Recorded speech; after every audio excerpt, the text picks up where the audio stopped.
Good evening, everybody, and welcome to another round of the House Racing Arca Series, live from Talladega tonight for 60 laps of racing at one of NASCAR's fastest circuits. No stage breaks, free green-white checkers if we need them. A faster pair as well for everybody, and they probably will need them in our last Superspeedway of the season. Started our season back at Daytona on the 5th of October, and this will be the last of our Superspeedways, the last of two. Myself, Ian Lallier, and Hamish Munro will talk you through the action tonight for this round. A week off of the All-Star race, by the way, at Pocono 7 days ago. Good to be alongside you for this one, Hamish. As I say, the second and final Superspeedway race of our 10-race calendar, and it is always exciting at Talladega. We've just seen an hour-long or so practice session, people practicing the draft, but you never get practice of pack racing in those practice sessions quite in the same way that they're about to experience when they see the green flag in a few moments' time. Yeah, well, Ewan, great to be here. Great to be back with you once again. Of course, Dega is a circuit that is infamous with NASCAR racing, of course. Many films have been made around Talladega. Many pop culture references made about Talladega as well, but realistically, it is probably the most famous NASCAR circuit in the world, and at least amongst NASCAR fans for sure. It's one that holds an aura about it, similarly to the circuits like Le Mans, Bathurst, and others alike as well. It's a circuit in which it's fast-paced. Pack racing is going to be, obviously massive tonight, as you mentioned.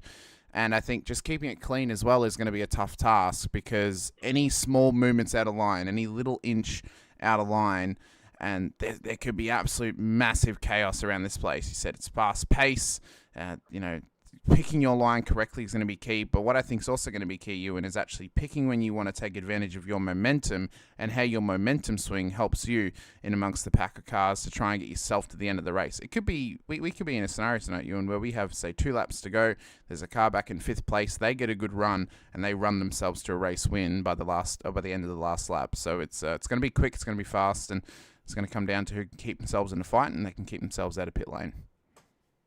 Yeah, and pit lane they'll have to visit at least a couple of times tonight based on the predictions that we've been sent on fuel mileage. 20 laps it should be each way, maybe a little bit further when you're sitting in the draft, but these cars are limited to 2/3 of their normal tank size. There is the schedule. The 4 tyre sets that they've got will not be of particular use here tonight, although they do still have them. Next week is the final short track of the season, by the way. It's all 1.5 miles from there to the finish. Texas, Kansas, Charlotte to round out the season, and then obviously a few weeks off over the Christmas time. This is the current championship standings, and Wyatt Youngblood is leading the way by 38 points over Ryan Cronister. But then a bit of a gap back to Andrew Floyd, who's only a few points in front of Jason McCook and Elliot Kandra, who rounds out the top 5, only 4 points further back to Matthew Kleckler. Then it's Jason Trockey with James Burns, John Edwards and Breon Easter, who round out the field.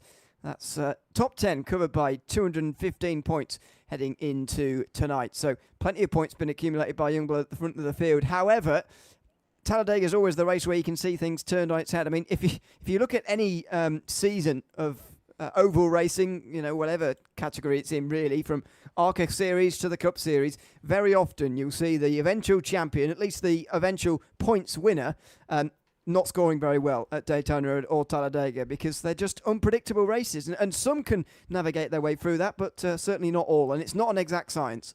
No, it's not an exact science. It's one where anybody can win Dega. Doesn't matter who you are. You could get into a wreck, in the first 5 laps, and that's your race done and dusted.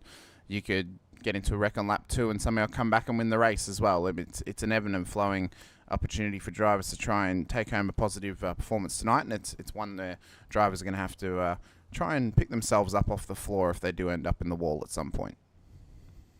So here are the 13 rows that are ready to roll off pit lane in the next couple of moments. This is Ryan Cronister, who's taken the pole tonight. Second place man in the championship, currently on pole. Just a few rows, in fact 1 row in front of Wyatt Youngblood.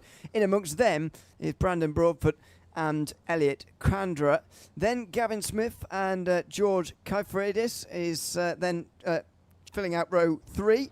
Zach Baker and Jason McCook on 4, ahead of James Burns and Ryan Coombs rounds out the top 10. James Loomis is an 11th at Morris Leisure with Andrew Floyd and Richard May on row 12. Nolan Crane and Brian Easter down in 16th place for the driver, starting the night in 10th in points. Then it's John Russo and Ryan Keyser. Wesley Beasley and Luke Cormier round out the top 20. Jackson Pole and Matt Morrison are on row 11. Then it's Bill Bonsma and Art Milne, with John Edwards and Jason Truckey rounding out the field. Edwards and Truckey are at 7th and 9th respectively in the championship. Starting at the back, perhaps even through choice. I didn't actually catch whether they did a lap time in qualifying or not, but just wonder whether that might be a winning strategy here tonight. I've always advocated actually for the hanging out at the back in a super speedway race until the big one happens. Even in an announcement to the drivers earlier this afternoon, they were told that, expect incidents and accidents may happen. It's bound to around this circuit. So I would very much advocate for hanging around at the back until that does happen. A lot easier to avoid when you're back there. Oh, it's much easier to avoid when you're a bit further back, and you can take some time just to maybe take evasive action as well. I will confirm too as well, Ewan, because I know that George did specify to us in the chat how his last name is pronounced, so I do want to get it right for him. Kyrofidis is the pronunciation of his name. Thank you. I believe it's a Greek name, so I thought it might have been Kyrofides, but yeah, Kyrofidis is his last name. So just wanted to confirm that. Shout out to George as well for letting us know. It is good when a driver does let us know how to pronounce their name. That way we don't have to try and wing it at some point in the hopes that we do get it correct. So it's very nice of him to do that for us.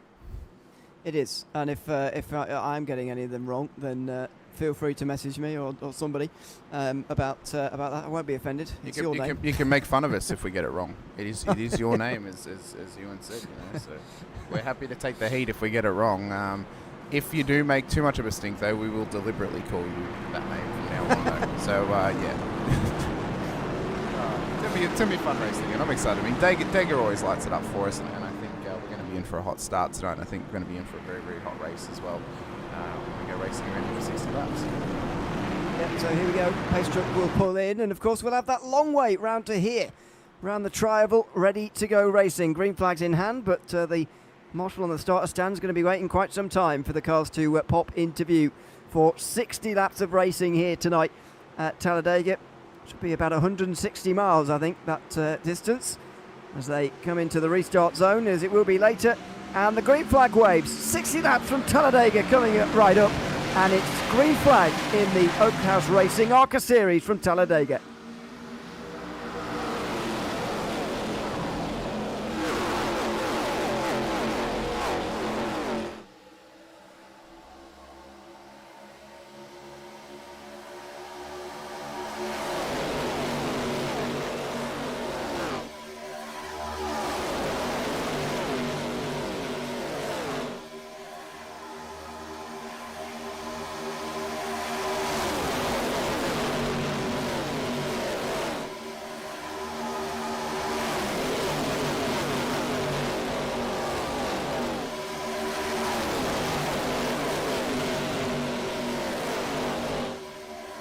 Through the tri-oval for the first time at the end of one of 60. Look at the block from Brandon Broadfoot, who will lead lap one. He's done well off the start. He's picked that inside line. We'll see now the White Youngblood Championship leader can get a good run on the outside. Mid-line here can be a bit tough, especially if you're getting mid-corner pushes from cars in behind. We can see that Kyrofidis is wanting to try and push him along here, but, well, the inside line is going to be good for a good in-corner pace, but on exit, the mid and high line is going to be your benefit because you can get on the gas a little bit earlier. But we can see already drivers are trying to take advantage. And the top two tuck in right in front of that low line pack now as well. But it's tight stuff. Ewan could easily get into something here, but the pack racing is always exciting. Now the inside line is very much prevailed as they come off a fall this time round. Is there going to be movement here from Kyrofidis, who's just looking up the outside of Youngblood there, who's leading the field? And there goes the 8 car of Broadfoot. He wants to take the outside line as well, but the 30 car will lead lap 2. By the way, already got 3 cars off the back. Truckey, Edwards and Bondsma tried to get to the back to stay out of trouble. They've actually let that go too far because they've lost the draft completely. They're going to have to work together now to try and chase down this giant pack of cars, but The problem is, if they don't work together, these guys are easily going to run away from them, and eventually they will overtake them as well, because pack racing around Dega is key. Pit stops are going to be key as well tonight, Ewan. If you pit too early and you end up on your own, you are going to get absolutely swamped by the field. So undercuts are not going to necessarily be optimal tonight. It's either you want to go long and get in with somebody, or just try and hope that somebody will come into pit lane with you. Kurafidis there sliding straight up in front of the 8 of Broadfoot, who give him a big shove, and it's 3 different cars who lead at the end of 4 laps here from Talladega. Wiggling around though. You've got to be careful to shove in these corners, and this is the reason why. And indeed not to shove the shover either, because otherwise you could all end up in a big accident. But he stays just too wide. Just saying that because there's a driver in the background just looking at maybe 3 wide further back, but not happening just yet. Just getting into their rhythm now as well, but we can see that everyone's in a relatively nice clean pack, which is really, really good to see. We obviously love some good clean pack racing, and well, this is going to help us get it. So I'm really looking forward to the rest of this race, because these guys look pretty good. There is some movement further back, but I think that's just coming down to who's able to get the run and get the momentum, and this is going to be an ebb and flowing thing. I mean, it's like a river, it's constantly flowing. Different drivers are going to get different runs, and you've got to take advantage of when you get the opportunity, but you don't want to get it at the wrong time, because you could be left out to dry later in the race. Whoa! As you are seeing here, it's really close. Broadfoot's actually gone up high to avoid, I think, being shoved too hard through 1 and 2. So he's going backwards pretty quickly here, and he's going to try and fade down to the low side. And he will get in nicely now, but he can fit 4 wide here at Talladega. They were struggling to do 3 wide though there without just banging doors through 1 and 2. Thankfully not, and the outside line has been completely decimated by that. Broadfoot was leading the line, and well, he is no longer. He's back in the pack now, in the mid-pack of this front group through 5 laps. So one of the big issues we often find with ARCA racing as well, Ewan, is you see the massive rear wing on the back of these cars. When you're tucked into the pack like this and you're right up behind the car in front of you, you cannot see a thing. You are just tucked in, and you are pretty much praying that you're not going to get caught up in something. You're also praying you're going to be able to obviously turn into the corner at the right time as well, and actually then not get cut out by anything. So drivers are just having to take their time, really settle into this race nice and early. It's been a good green flag run thus far, but we know, Ewan, that only one small mistake could lead to the first caution in this race, because we do expect one to come. Yeah, we certainly do, and I think just because that's always the thin thing at Talladega, and I must say that knowledge of having one fast repair does also just give a little bit of reassurance to the drivers to be aggressive from minute 1. And look at that, an attempted block. Oh, we're nearly 4 wide for a moment here. It's going to be nose to nose as they come across the line. And who is going to get there? It'll be the 10 car. Oh, 13 gets shoved, and it's a big save, but no! The 10 car gets turned into turn 1. And there We've got the big one on lap 7. Well, we knew it was coming, Ewan, and you could almost feel the electricity in the air was just starting to spark up on that last lap. The movement, and it's just the small movements of the cars across that lap. It was giving the indication that we could be in for something huge there. It's happened up at turn 1 off the exit of the tri-oval, and again, it was just a very, very small mistake from the 13 car getting loose, and just the dominoes fall. The house of cards falls over very quickly. It happens in an instant. I suspect quite a few drivers may come into pit lane now who weren't involved, just to get a bit of extra fuel in the car, because you don't know how many cautions you're going to get tonight. You might as well take advantage when you can and come into pit lane. Yeah, otherwise you could be hung out to dry making a green flag pit stop, which you very much want to avoid. But so many drivers involved here in this first accident of the day. And will it be the first of many? We hope not, but there's been some aggression early on in this race, that's for sure. And we've already seen our first caution of the night. The 09 car, Kandra, has gone way out of the front of the field, and that's because the pace car still hasn't picked him up yet. The 10 car here of George Kurafidis is absolutely wrecked. And this is why he's on the low side here, and it's at the high where things start to go wrong. The 13 car getting shoved just not shoving, evenly on the rear bumper, and that's how it happens. Yeah, so there was a push then from I think it was the 14 in behind, and that's just absolutely blown it up for us up at turn 1. I mean, you got to feel though for those guys at the front. I suppose the beauty is, when it's happened early, so there's still time for them to get back in this race, and we could still be in for a night where we have 3 or 4 cautions happening. I mean, we don't exactly know how many we're going to get tonight. So we could be in a scenario where we get 3 or 4. It all happens at the front. Drivers who've already been in a wreck can avoid it, and they can get back up there and back into a race-winning position. So it's going to be a tough night for some, but also one where drivers want to try and keep it clean. Yeah, and stay out of trouble. That's why some of those have been riding around the back early. Jackson Pole and Kirafidis have both come into the pit lane pre-pit opening to get those cars repaired because they were so badly damaged that even under caution they couldn't keep up with the pace of the pace car. Further back, long way back, actually, Ryan Kieser seems to be struggling at the moment as well, so big danger there. You don't want to be falling a lap down, especially as you predicted. The leaders are now going to come onto pit lane as well.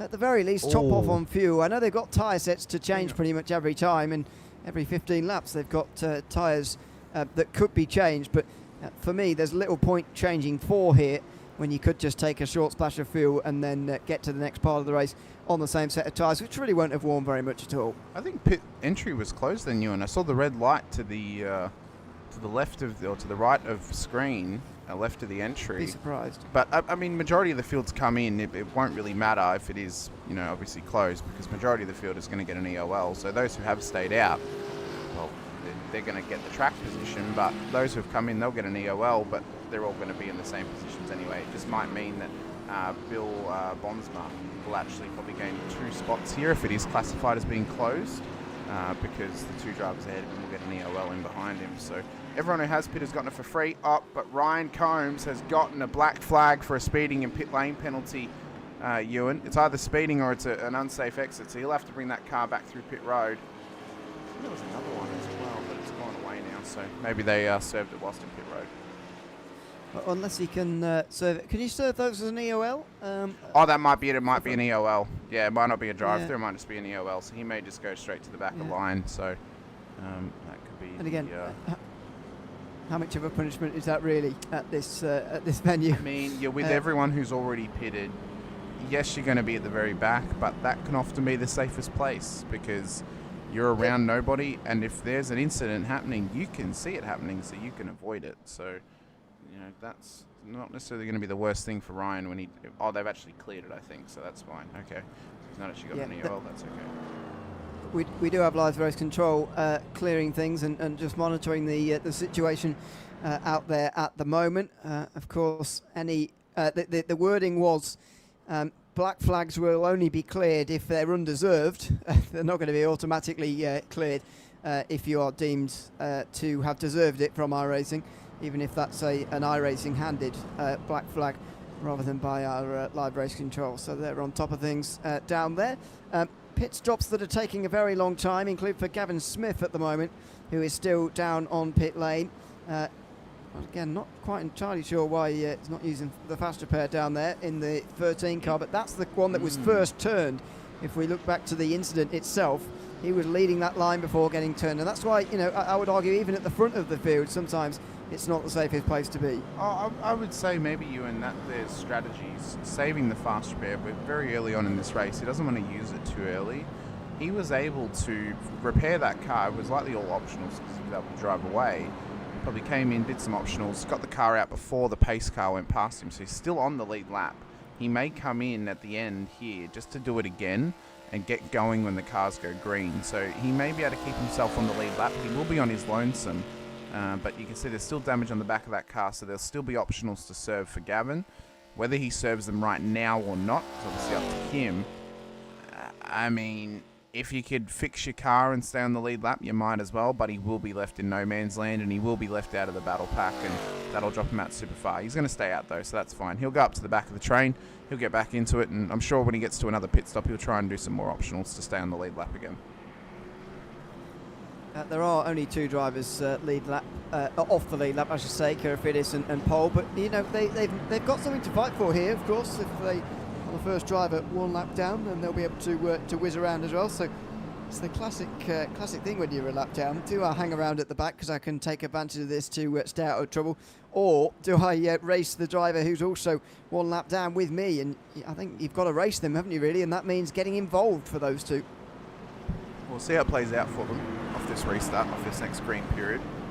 had a good first couple laps there where the drivers were just getting involved in things. And again, it was a very, very small issue that then caused the incident. It was just a little knock on the tri-oval. It got the car loose in front, and then obviously a whole broke loose, but it wasn't necessarily anything egregious that caused it. It was just a very minor mistake, but minor mistakes can be major at Dega, and drivers are going to learn that very quickly tonight. They certainly will. Well, here we go again into the restart zone. We head in a couple of moments' time, and we will be underway once again for the second time tonight here at Talladega in the House Racing Arca Series. Second half of the season starts now. Green flag back in the air here at Talladega.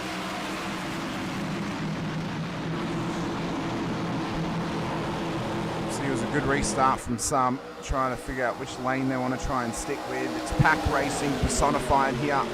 Lap 11 of 60, so we are a sixth of the way through our race distance. Obviously had a couple of caution laps thrown in as well, but a good green run early. So we run it down the back straight, 77. Zach Baker and Elliot Kandra in the 09 car, they're trying to fight their way and keep themselves at the front of the field. Everybody else, though, wants an opportunity to get up there and lead the pack away. We can see, though, I mean, some drivers are getting caught out on their lonesome on that outside line, and as others want to try and go for overtakes as well. But it's often, at times, a gentlemanly agreement, I suppose we could say in this case, where drivers know they need to work together if they want to get to the front, and they know that they can't really go against each other until the very end of this race, because there's still such a long way to go. 3 wide was briefly the running order, and it goes again as Broadfoot forces it 3 wide. He's leaning on them through turn 2, but he's steamed through the middle here, and he's going to try and take ownership now. That outside line, someone trying to get back into line, and there's a front bumper missing now. The 5 car was trying to come down there on the 14, involved again in contact here. Oh my goodness, that's Chaser McCook, who's had a lively start to this race in the first 12 laps. Oh my God, that there was a wince and look away moment. We thought it could have been possibly another big wreck, but they somehow managed to stay into it, kept their foot into it as well, and pushed on for another lap or so. Lap 13 about to begin, of course, and it's still 3 wide further back here. These guys are not letting up. They are continuing this battle forward. But the 8 car in the middle of this pack here of Broadfoot, he's getting caught out a little bit here, Ewan. He's got no one to drag him along, and he's got nobody to push him further ahead as well. Yeah, they're staring each other into the abyss at the moment, and those 2 out front in this outside line could do with the help, to be honest, as they get sorted now finally. No, not quite. Broadfoot still in the middle. Oh, we're 4 wide. You can fit 4 wide at Talladega, but not now. No. They spin on the backstretch. Caution flies for the second time tonight. That there was just, I mean, I think that one there, Ewan, was just a little bit of spatial awareness was maybe the issue we just had then. Because we watched this okay, so the 17 knocks the 14, and then the 8 is obviously coming up. They've gone straight into the side of him as well, so yeah, that's just it's just an unfortunate moment for them. It's a very lively race so far, as McCook. Jason McCook. I mean, it's not always your fault, is it, when you get involved in such a lively start to one of these races? But yeah, be pretty unimpressed with the start that he's had, I'd imagine. So it's a shame, really, because I was looking forward to seeing how a long green flag run would work with the likes of Trocky and Edwards and Bonsma having not made a stop yet. But I wonder if they will now. I know that we've done 13 laps, we're getting towards the end of what would be a normal fuel stint, but are we going to see a pit stop from those 3 that would send them all the way to the back? It's an interesting call for those 3. I mean, there could easily be one. I mean, I suppose that if you're a lap down, you've got nothing to lose, you'll get your wave around again. If you're Kirafides, you might as well come in. You'll get your wave around, come into pit lane, take a pit stop, stay on the lead lap, and then come back out again. I mean, I see no reason as to why he couldn't do that. Unfortunately for Broadfoot, he has actually got a meatball flag now. Let's just watch this back on board with him and how this kind of came about. So as he's running along, so the 93 is just to his left, but then you'll see the 17 just in front of the 14 knocks him up, and the 8's got nowhere to go and straight in the way of the 93. It's unfortunate for Morris Ledger. He was just a sitting duck on the outside, nowhere to go, and it was all hell that broke loose in behind them. So that's Steger though. Stuff happens like that all the time. Trocky's in, Edwards is in, as well as Milne. So some of those drivers who elected not to pit early are coming back into pit lane, or into pit lane for the first time. Smith's in, Combs in as well. And a few other drivers who are involved in that wreck are coming into pit lane too. So that's it's unfortunate for those guys who took track position to not come in earlier, Ewan. I mean, they will still have some track position now. I wonder if maybe they're elected to take tyres at this point. I mean, we are a quarter of the way through. You might as well take them and continue to push on. Yeah, maybe tyres will be taken by somebody down there. Edwards, I think, may have done. His pit stop was long enough to do so, and Trocky as well as Gavin Smith, who has also been involved in one or two cautions yet. Maybe his car wasn't fully repaired, actually, from the restart we just saw. Remember we said that if we get a caution, he'll probably come back in, take more optionals, and then get back out there again and stay on the lead lap. So that this will be probably the situation for Gavin now until that car's fixed up. Every caution we get, he's going to come in, he'll fix the car, he'll get back out of pit lane before the field comes past him, and then he'll come back around again. And I mean, if we're not going to go green or if we're not going to set up to go green in 2 laps time, Ewan, so if we're still single line for the next lap, he'll likely come back in again, take more, and then back out again. So it's a rolling thing for Gavin at the moment. It's one of those strategies that drivers will often impose upon themselves at tracks like the Talladega, because it is such a long lap under caution. You can get away with taking quite a few optionals in pit lane if you need to. Yeah, you just got to wonder at a point, because he's not the only one, by the way, doing it. James Loomis and Andrew Floyd are still in there at the moment. Chronister has done it as well. The driver second placed in the championship, currently 38 points behind Wyatt Youngblood. You haven't seen too much of in the recent past, actually, but still running 9th in the Ford. You do wonder whether it might have been worth taking the fast repair at a point if it's still not getting repaired now. Floyd has completed his repairs in his entirety because he's not waiting for the pace car to come around, I don't think. Maybe that is the last of it for Loomis, but Smith is still going here.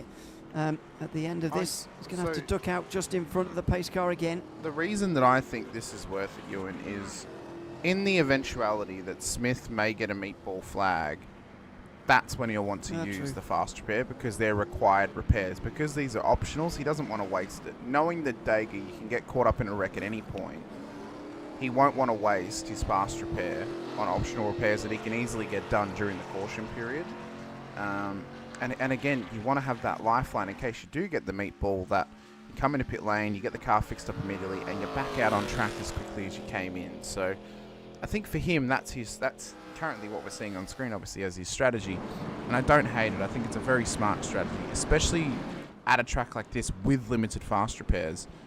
Better off to save it and use it later than use it early and need it later. So, you know, it's better he has it in his back pocket just in case. You're right. I think that's probably good reasoning for what's going on at the moment for Gavin Smith. And he's still not a lap down, remembering as well. He's keeping himself on the lead lap by even by doing this. So, you know, he's not losing anything. He's at the back of the field.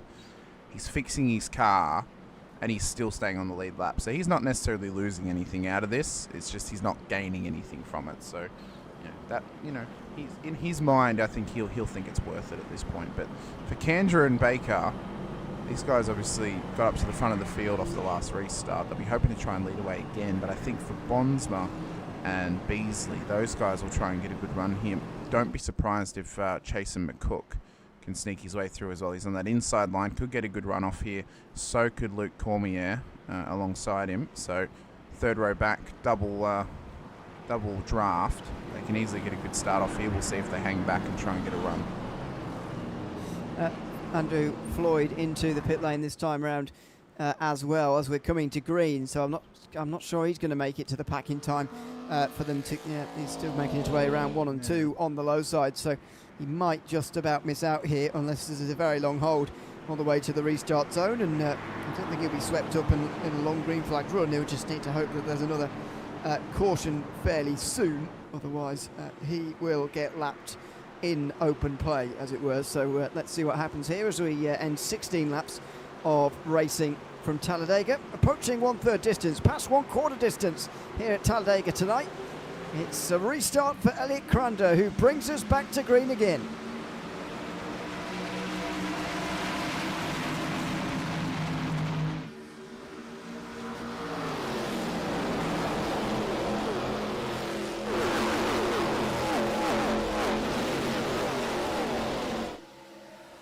So you will, Ewan. Very clean restarts from these drivers tonight. They've done very, very well each restart thus far. They're getting a bit antsy trying to find some positioning, obviously, off the restart zone. But for Kendra and Baker, that was a solid restart from them. Beasley's got a good run on the outside now as well, but look at that. Chasing McCook on the outside, trying to get a good run forward. Could sneak his way up there by giving a little push to the Mustang ahead. That was a very, very aggressive run down by White Youngblood to the low line there. And they're just trying to figure out which is going to be best suited to them. We're nearly at third way distance, Ewan. But these guys are not taking anything for granted. They're racing for sheep stations for sure. They want to try and get their cars to the front of the field. Oh, contact again and the stack up in the midfield. Look at that, going up to the high side. Matt Morrison having to go up there. And caution. Oh, it happened. It was right around that portion of the field there where Matt Morrison had to go up high in a 3-wide moment. There was a big stack up in front of him. It wasn't the start of all that, but it's finished with some cars in the fence through 1 and 2 again. Now it's come about. We saw the little knock-on from the car up the road. It was one of the Chevys, and then as it came through, oh my God, just overlap. A little bit of spatial awareness, and it's all come about down there at turn 2. It's Nolan Crane who got turned first, by the way, in the 33. It was a knock-on effect, as you say, from that slowing in the mid-pack of this field. And unfortunately, let's see if Mr. Smith comes back in pit lane, or if he's finished his repairs now. He may have finished them. He got nearly 2 minutes of repairs done. He might actually be okay now. He can't come again yet. Well, of course he wants an end of line. Well, actually no. So the back of his car still has some damage. Remembering though that he was the car that was actually bumped off the on lap 6 that actually caused the big dramas on the tri-oval for our first caution of the race. So he's been just trying to sneak his way back up the order. He's down 10 positions at the moment. But I think he may come back in again when pit lane opens, get some more repairs done, and then head back out there. Say what you will, though, about the strategy. He's managing to avoid the wrecks, and he's managing to keep himself in the fight till the very end. But for 1/3 distance, to only be 10 spots down after a wreck on lap 6, that's not a bad effort from Gavin. No, not a bad effort at all. Again, I think lots of people will be doing what you're suggesting here, which is to take those repairs in pieces and save it for a meatball, unless you've got a meatball flag, of course, at this stage in the race. So coming up to 19 laps completed tonight, the only driver we've not seen in yet is Bill Bonsma, who may well take this chance from 4th place at the moment. He's kept up front so far, which has kept him out of trouble, but he might be quite lonely down on pit lane in the next few moments, because yes, there's not been too many green flag laps. He has had a lot of laps out there though, and no, he carries on again. So I think he is running a real risk at the moment of having to pit under green on his own. Well, interesting point here, Ewan. Gavin is staying out, so I think he's repaired this car enough that he's now going to wait for his next regular pit stop to take some optionals. So it's either he has none left to complete, and he's all sweet and golden, down 5, can get back in this race, or he's going to hang out and wait until he needs to pit again, and then he knows he can get home from and take some repairs when he takes his fuel on his tyres as well. So I think that might be the strategy here from Gavin, in the scenario that there's still optionals left on that car, or if he has completed them, then he's just going to run this car to the end now. I don't mind this strategy from Bonsma though, staying out there, keeping himself in good track position. He's up 19 spots. This is a big roll of the dice, but if he can get himself to the point where he's able to pit with all the other cars and get the car home, this is not a bad strategy, because he's going to remain where he is in the field. He's not going to drop too much. He'll take a set of tyres, he'll take some fuel, may drop a few spots here or there, but this is sound strategy. If the cars around him don't take tyres and he does, he'll have the grip advantage, obviously. But, with the cautions that we're getting, he is extending this fuel game out just a little bit for himself and getting him to maybe a better strategic position. So, he hasn't pitted just yet. There's no point pitting under this caution. He may as well wait until the front runners are coming in. Yeah, well, he's banking on this at the moment. with a number of drivers, by the way, still on the pit lane as things stand, getting long repairs done. Maurice Leger actually is taking quite some repairs now, and unless he gets out quickly before they come round again, he'll be 2 laps down here. I believe should be quite a long way back. I believe he's not in the car at the moment, Ewan. There's no timing for him. He's only, well, the only time we're getting is the repair time. His car's there, but he's not in it. So I think he's just stepped away for a moment, maybe while the car's getting fixed up. So he may be there for a little while, but I think he's already used his fast repair because he's already got that. He's still got that meatball flag there, so that might be his race done. Well, unfortunately, first one to bite the dust tonight, which is a bit of a shame. Chronister and Milne are trying to get out in time, but they've gone quite early, so that makes me think they might have completed their repairs.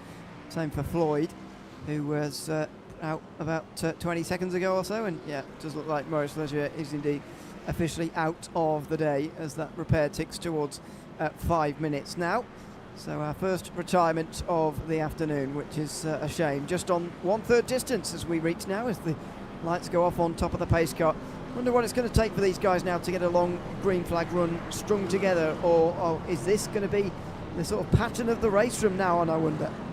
I think possibly all it's going to take is just getting into a solid rhythm and drivers finally being comfortable in a lane that they're in. I think what's really been kind of forcing these issues is drivers are just trying to slot themselves in a spot that doesn't necessarily exist, and the more they're doing that, the more these incidents are happening. So I think the drivers will smarten up, and then they'll get to the stage where they think, well, we kind of just need to sit here for a bit, get into the long run and just see what happens. They've done well at portions of this race to do that, Ewan. So I think realistically, just slot yourselves in, sit in a nice line astern and just run away. Obviously, if this does become an issue, then we may see race control step in and make it a single file restart possibly. So, but I'm sure that they'll be able to handle that quite swiftly. Absolutely. Well, the drivers are all side by side lined up now. The top 25 all back on the lead lap, by the way, through the wave rounds and so on that have happened in the last few moments. Art Milne gets himself to the back of the field and will be in line ready for the restart. So there's 25 still in the race, and they're all still on the lead lap. Is that going to help or hinder this field as Elliot Kandra brings them into a restart zone, which is getting quite some practice at getting us out from? Well, say what you will, he's getting good race start or restart practice here. Being a leader of the field, he gets to pick when he wants to go. He's got no one in front of him that can slow him up on the restart. So he's getting a chance now to perfect his restart acumen, and this could pay off well for him maybe in a few races' time if he's in this position again. But pace car's going to come in, restart zone's about to light up. Here we go again. Elliot Kandra in the 09 bringing them towards the restart zone again through the tri-oval. As this start-finish line placed a little bit later than you see on the conventional racetrack. There is the zone, and very early Kandra able to get us back under green flag racing in the middle third of the race tonight at Talladega. Tell you what, good restart, not only from Kandra but from Youngblood as well. Just pushed him along off the restart there, got them great gap to the pack in behind. Those guys are now in a little safe net zone, but of course the pack behind them will chase them down eventually. They will begin to work together. So they come down the back straight off the exit of turn 2. Kandra and Youngblood now just wanting to try and keep these cars in a solid enough position as they were running up towards turn 3. But you can see already, Ewan, I mean, it's similar stuff. They're into their lines, but nobody wants to give up the low line at this point, and some drivers are getting forced on the outside. Yeah, they got so far out in front there.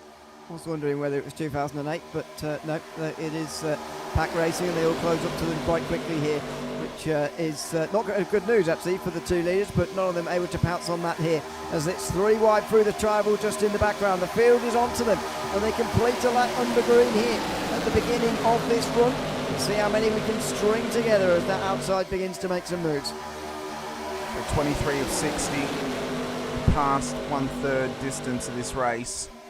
See Cormier and Smith trying to battle away back on the side by side at the moment, but you see just how loose these cars almost are getting off the exit 2 there. You can see he's having to correct a little bit as they come off and they adjust the steering. Oh, the 13 car looks real loose on the low line of Smith there. He's been in pit lane so many times.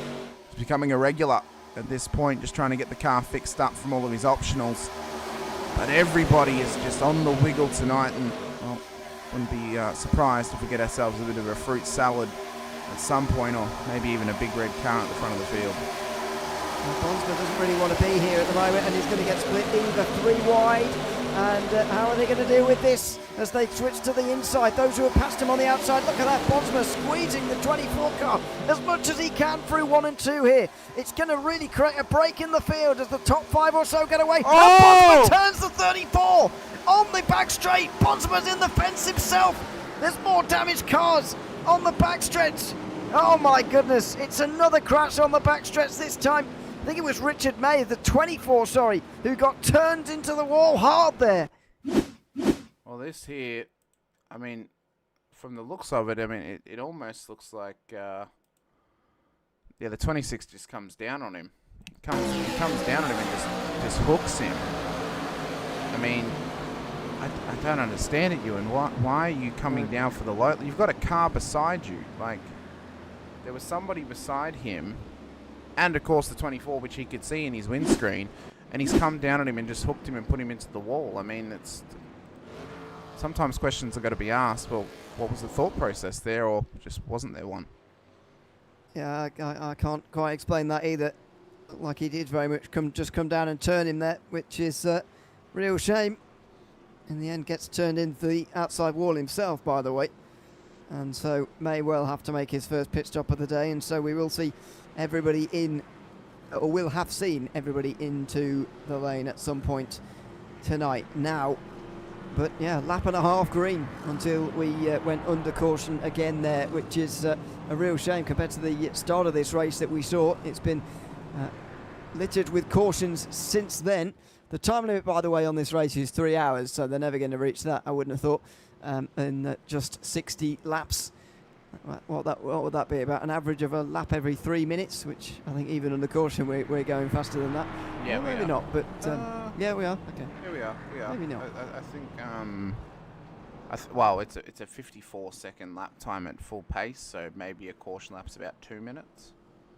So, but that would require that would require us to go caution green, caution green, caution green the whole way. Which, so I don't think we're going to get to that stage of the race tonight. So it's I mean, good to see. And it's been so many cautions and so many laps now that some of the guys deciding that now is the time to come into the pit lane, even those who have been in last on lap 14 or 19 maybe. To be fair, those 19 lap stoppers, because that was last time of course, are staying out. So it's now time for a complete change at the front of the field, but about 2/3, maybe even 3/4 of the field coming in. Crandra getting into the very last pit box there, at least the last one that's actually being used here. No tyres being taken again, just enough fuel to get you through the next few laps. Is going to be jumped. Crandra going to be jumped by White Youngblood, who was slightly quicker in the box by 6/10 of a second or so, and gets to the front. We'll restart from 8th place. So the field's rather turned on its head a bit here. That as well. Smith now could be corrected P3 here, Ewan, if those cars ahead of them need a pit as well. Obviously some cars taking track position, including John Russo, Ryan Combs, James Loomis, Matt Morrison as well, Ryan Chronister, Broadfoot too, as well as James Burns as well. So everyone else has now been in the lane off the back of that, including some cars further back in the field too. The 88 of Jackson Pole.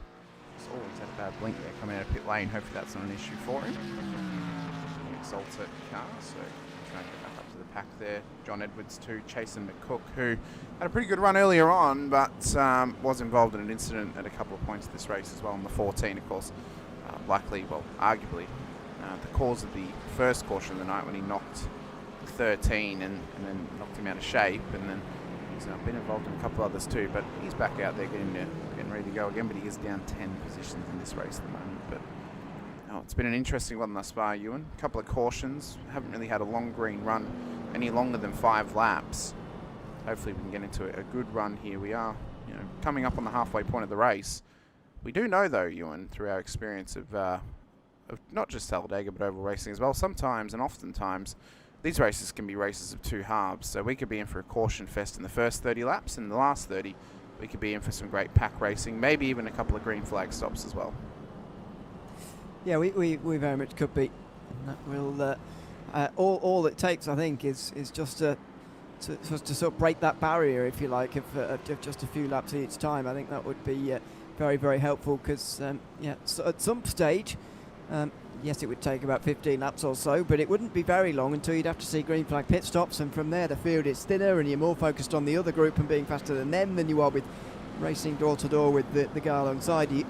So it can create a much different race when we get to that stage, if indeed we get to that stage. I personally hope that we get some green flag stops in this one, because I always enjoy them at Superspeedways. I think they're criminally underrated, this type of circuit, and unfortunately the stage racing of recent years has rather taken that away from us in the last 8 years or so. But we thankfully don't have any stages here. It's got one 60-lap race to the end, of which we're not quite at the half distance of yet in the House Racing Arca Series tonight. And it's this time going to be John Russo who gets control of the field. Started 17th, now got a chance to restart just 27 laps later. Well, as we get up towards the restart zone, just want to give a shout out to everyone who is joining us tonight as well, watching over on the MotorMouth Broadcasting channel here with us. And if you're fresh to us here in MotorMouth, well, welcome in. I'm Hamish, that's Ewan. Great to have you alongside us. We have got more racing to come your way later today on the channel as well. Obviously, Heart to Heart Truck Series coming your way. Jim Cunningham will be in the booth for that one with, now I can't remember his co-commentator's name. That is my mistake. I apologise. Jake, that's right. Yes, alongside Jake in the Heart to Heart Truck Series as well. So be sure to hit the like button, the subscribe, and the bell icon as well, so you're notified whenever we go racing on the channel, because we've got so much more action to come your way throughout this week. We've got GT Challenge action coming your way on Wednesday evening. Thursday evening it's the High Point IBSA Championship as well, so plenty of racing to come your way too. So shout out to everyone out there.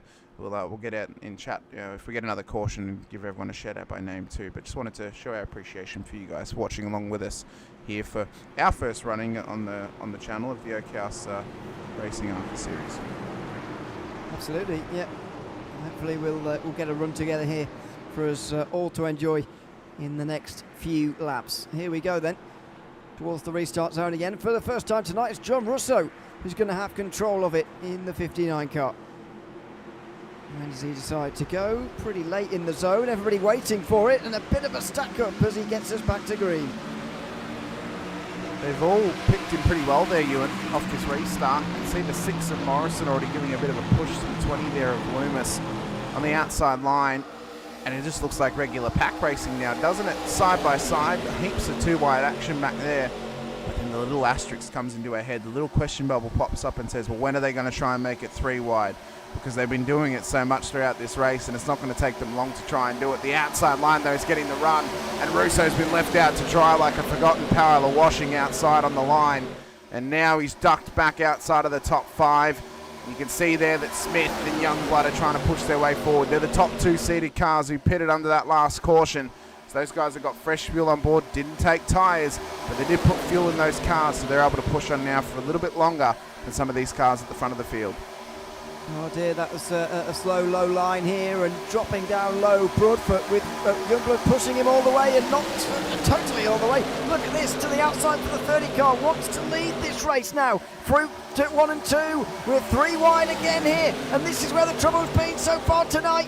Where is it going to come from this time round? We're going to get off of 2 okay, but we're 3 wide here in the pack, and there's a break in the pack actually, as some of those guys fear trouble further up here. It's nearly 4 wide. Oh, it is 4 wide, I think, just in the background, and somebody drops below the apron there just to make sure they stay out of this. Oh, it's getting hairy. It's getting feisty between them. There's an aura of electricity beginning to build. Is it going to spark up and arc up for us? Are they going to settle in and get back into their lines and push on for another few laps? Lap 30 about to come our way, the halfway point of tonight's race. And it's currently White Youngblood, the championship leader, leading the way with Broadfoot in behind, and Smith, who's trying to run the outside line in the 13 car. He's been in this position before, and it ended so poorly for him as they try to make it 4 wide further back. The Mustang back there, I think that's the 12 of Chronostar, has just been caught out slightly, and now he's been forced backwards. They get away with it again, and we get back to double file again, which feels a lot safer. at least compared to what we've seen so far. So Youngblood's been able to get actually out front ahead of Broadfoot here, and he seems to be much more comfortable this way round, leading laps. And look at the push he's getting from the 8 car as well. This is a dangerous pairing at the front of the field if you're everybody else looking at this, although they've got out to quite a dangerous gap in front of the rest, which could allow a run on them as they hit half distance exactly. 30 laps complete for Talladega, and Broadfoot's going to the high side for the lead. You see the 13 of Smith gives him a little push and just gives him a little boost. There was a car below the apron then. I think that might have been John Russo. It was John Russo. So we mentioned how he struggled off the restart there, and he dropped back quite quickly. He was caught napping really, and everyone else picked him like a fresh fruit in a field. So see that Smith is giving the favoritism to the 8 of Broadfoot, but he's gotten onto the low line before Broadfoot could pounce. And now Broadfoot's going to get caught out to dry as well, as Trocky's just tucked in between Youngblood and Smith, and now he's going to try and give some push here to the 13. The two groups are almost being connected here, which is perhaps bad news for these leaders. Broadfoot trying to block 3 lines, and he's not going to manage this. We're nearly 4 wide through the tribal as the car in the middle gets abandoned. The 14, there's a bad push there through the tribal. The 54 car squirms up the road and through the middle. The 14 is now going to get the draft back again. Oh, close, just in front of him. He would have certainly been involved in that, but they've gotten away with it again. We're still racing here. Green flag, one of the best runs we've had so far tonight, and it's going to result in us getting those guys in that second group who were off the back earlier. They're back in it again now. 22 of Beasley is looking really squirmy here, Ewan. We could see him just wiggling through the corners. I don't think it had anything to do with bad pushes or any knocks like that. His car just looks really unsettled through some of these corners now. I don't know if it's tyre wear or maybe he's just overextending the wheel a little bit, but he's going for the outside run here on Youngblood, who's been caught in a bad bubble, and that's how the momentum swing can run. You can be at the front of the field, good pace, good run, but eventually you can get knocked back super quickly, and blink before you know it, you're at the very back of the train. 20 car there was trying to make a move below the double yellows and realised that was not going to be legal, and so just backed out of it there, lifted off. But there's a good job that the driver behind them didn't try and come up on the outside there and trap them below the double yellows. That would have been bad news for James Loomis, who's driving that 20 car at the moment. Coming towards the end of lap 33 here, and Brandon Broadfoot is leading this race. It's a changeable race though. The lead seems to be changing almost with every lap. Well, all of them just in a nice tight pack now. We can see already they're trying to make it 3 wide again. Oh my God, but they got the 22 again. It got real loose and up into the wall. We mentioned how uncomfortable this car looks at the moment, and I think Beasley's struggling right now. Who just dropped? Oh, it was Beasley. Okay, he just dropped positions. I thought someone might have gone off track here when I was worried then. Somebody did blink there, which probably would have sent them tumbling down the timing screen just briefly, but they've gotten away with it again here. There's more side drafting on the backstretch here. Somebody's popped out completely here, and that is Youngblood again, as we're seeing a bit more single file, a bit of a calming in the mid-pack, or are we? Are we seeing an accident there? It was so close to a 3-wide crash there. That was unbelievably close, just off picture in the back, but you can see them all here. They're still going. There is some cars with bodywork missing, by the way, down the pack, and I'm pretty sure that's a legacy of previous accidents, but somehow they're running still at a decent pace. We've seen now Gavin Smith. Well, who would have thunk it, Ewan? Seems his strategy worked pretty well, taking his optionals under caution, kept himself on the lead lap, and now he's leading this race once again. He's got good pace, he's raced his way up forward, and he's used his strategy to his advantage. Very good strategy. And if indeed he is pushed around into a big one here at the front end of the field, then he's got that first pair to fall back on. White Youngblood wants to lead every single lap of this race. I'm not sure it's serving him entirely well at the moment, but he is getting to lead a lot of laps. A big shove from Broadfoot, who I think he really wants to be pushed by. Broadfoot tries to turn underneath him through 3 and 4. Can't do it. And Youngblood's going to try and lead the end of this. 25 to go. Broadfoot, though, not willing to push him the whole way. He's going to the high side. Wants the push from the 33 car through the tribal. See a lot of them just trying to push on here. There's Crane trying to push on Broadfoot. Oof! Smith's been dropped back a little bit now. Oh, it is. It's intense stuff. It gives you goosebumps, Ewan, because we know how the smallest of mistakes have caused us to have massive incidents in this race already. But this has been a great green flag run, the longest of the whole race. And it's great to see these guys getting into some solid pack racing. The outside line disintegrating in front of our eyes as Broadfoot abandons it, perhaps smartly. 3 wide, 2 rows in the background here. They get away with it again. We are surviving at the moment. Oh, by a thread though, only. It is super close back there. 33 car leads the outside this time round. Nolan Crane trying to lead another lap here. Getting the push on the outside from Kyrfridis, who's also into this fight again after pit stops and damage repairs earlier on. Just shows you how this fast repair can just keep lots of drivers in the game. Only 2 retirements so far. Richard May and Maurice Lezier. Everybody else, and John Russo is actually out as well here. As we've got a caution, Bonsma seems to be involved again. Ryan Chronister as well. But only those 3 retirements so far. Whopefully we don't see any more through this latest caution. Yep, so another caution out. Another big incident further back there though. But whew, what a good green run that was, Ewan. That was fantastic. Yep. This is how the incident occurred. Down at turn 2 of the exit. Oh, we can see again it was the 14. He just hooked the 26 and all hell's broken loose. Well, you can say that 26 came down on him, to be fair. Yeah. Because Jason McCook has been involved in a lot tonight. He's not been always involved in a lot. his own doing, Not always I his must own say. doing, you know, I agree. Come through. No, see, he's come up on the 26, but then the 26 has started to come down on him as well. So I think there's a little bit of onus on both of them. Because both cars have kind of gone towards each other on that moment there. But it's a tough one. It's a tough one for them. But Broadfoot is now in the race lead. Now he'll be hoping to push on. So 23 to go at the line. Sorry, 22 to go at the line. With fuel the way it is, surely this has got to be max fuel from now and stay out until the finish. I would say, unless you get a damage repair here. I think you want to be making your last stop. Maybe even take tyres if it's going to be a long fueling, and that is going to be the case for someone like Broadfoot, who hasn't been in for 19 laps now anyway. Might as well take those 4 tyres and try and run to the end from here.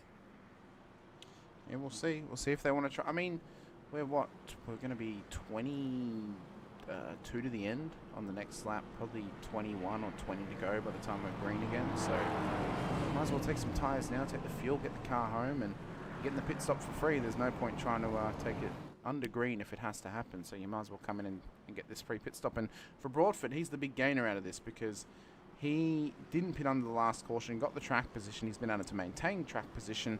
And now he's going to be able to stay up here with another free pit stop coming his way. So, how many non-takers are there going to be? I think is the that's the question. Who is going to be more bold? interesting question Who's here? going to be bold enough to not take it? Yep, Kandrup. He is bold enough not to take it. I don't know if I agree with that, Ewan. I don't know if I agree with it because if there's another caution, he's going to be the only one to come in for tyres, and he's going to end up at the back of the field. Because everyone else is in. Yeah, he's literally the only one who hasn't come in here. So let's watch the times now as they're on their way in. Just 7 seconds there for Chaser McCook, who's clearly not taken 4 tyres. Neither has Matt Morrison there. Neither for Nolan Crane. Wright Youngblood has not taken tyres. Kyrfridis, neither. Broadfoot might have taken 2. It's quite long fueling. As I mentioned, it would be for him. But not many takers of tyres. Clearly everybody deciding it's not really worth it. And no, we haven't got an accelerated tyre wear here, so it probably really isn't worth taking 4 tyres, to be honest, because there just really isn't very much difference. Well, just want to give a quick shout out as well. We said it before. When we get to another caution, we give a shout out to everyone who was in chat with us tonight. Of course, King Turtle's out there with us, Barry the Platypus, Icy Boy, Skywing's out there with us as well, Christy Pole's out there too, Captain Blackheart, Phoenix Midnight's with us as well. Gross Toilet 5, what a name, is out there with us in the chat as well. Jacob Cotterman is out there with us too, watching along with us as well. Greg Youngblood is with us out in the chat too. Brian Gimmons, Timothy Riurick is out there as well. Ashlyn Steele, Rhiannon's with us as well, and even Jim was out there too. Unfortunately, he copped a bit of a knock because. Oak House was spelled Old House on the top of the ticker, and I didn't realise it had been misspelled, so I fixed it up to Oak House Racing now. So yeah, it's great to have everyone watching along with us, joining us in the chat, and and joining us for tonight's race here at Talladega. We've got another couple of weeks. I mean, I'll be here with you, Ewan, next week, and then it will be handed over to somebody else to be with you. But I'm excited for the 2 weeks I get to be here. I love ARCA racing. It's fantastic. It's as an iRacing driver, ARCA is, and if you're going through the oval system, ARCA is one of the first series you get to drive in when you get to Class D, and it's one that obviously is quite infamous, but it's one that is good for learning the fundamentals of oval racing, and with these newer ARCA cars as well, it's been made even more fun by being able to pick between the Chev, the Toyota, or the Ford as well. So yeah, ARCA racing is really, really cool in my books, and I think it's a really cool car to go driving in. It's tough, but it's good for learning. Yeah, I enjoy the ARCA racing as well. I'm not sure how comfortable I feel with these gen cars being used now for ARCA racing, considering I watched this generation of cars when they were Cup Series cars. So that makes me a bit uncomfortable, to be honest with you. But anyway, not much I can do about that. I was much more comfortable when it was the Gen 4 cars. To be fair, when this generation of car was the Cup Series car, the Gen 4 was the one from before this, and it had been the ARCA car for 10 years. So, these cars have, it's been 10 years. They've now changed over to what is the Gen 5 NASCAR, and now the Gen 4's gone away. But I don't mind it. I think it's, It's Gen 6. Well, no, these are Gen 5. Gen 6 has the Camaro. Was it not? What generation was the Car of Tomorrow called then? Was that Car of Tomorrow. Was that something else? I think that was just Car of Tomorrow, to be honest with you. Oh, that's terrible, that, isn't it? Yeah. So is next gen always going to be next gen, even when it's the last gen? I think so. That is stupid. Or they'll change it to Gen 7 when they go to the next generation of car. I don't know, maybe. But yeah, these would be classified as Gen 5 because Gen 6 has the Camaro, and the Mustang and the Camry.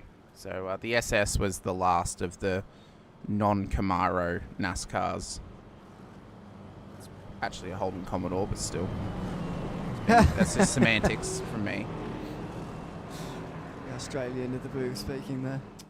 I only speak truths. It ain't a Chev, it's a Holden. Homegrown Southern Cross Holden Commodore. Oh dear. I actually wish you could change the badge on the front of the Chev and put a Holden badge on it. That's what I want to do with the paint, but it doesn't let you because of the licensing. No. But that'd be cool. I'm not sure IRC will be adding that anytime soon either, to be honest. I doubt it.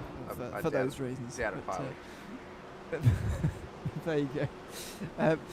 We're into the restart zone again. It will be 20 laps to go exactly when Elliot Crandra gets us back under green here at Talladega. And he does so now. Good even restart though from Nolan Crane, who's got no help behind, but an even restart. Well, it's an even restart. Gets us to the final third of this race. 20 laps to go of Talladega. And it's anyone's game and anyone's race win. It's whether they can grab the brass ring and pick themselves up and pull themselves forward ahead of everybody else. Kandra, has he put a nail in the coffin of his championship, or has he managed to draw the nail in the coffin of tonight's race at least, or is he maybe seeing something that we don't know about here, Ewan, and has he maybe put himself in a betterment position of having the car up the field with track position, being able to maybe take another free pit stop in this race? There's again another split in the group further back, as some hesitancy off the start of this race is starting to show. There are only 21 cars on the lead lap. Beasley and Chronister fall by the wayside with that previous caution being brought out. So this field is going to continue to get smaller and smaller as the cautions continue, but a very clean opening lap led by Elliot Crandra from the front. You can see that Broadfoot's trying to get a good outside run. He's on the outside of Pyrrhophitus on the low line there. Edwards, he's up 20 positions. It's been a good race from him thus far. Managed to take track position, kept the car clean and put himself in a solid position at this point of the race in the 54 machine.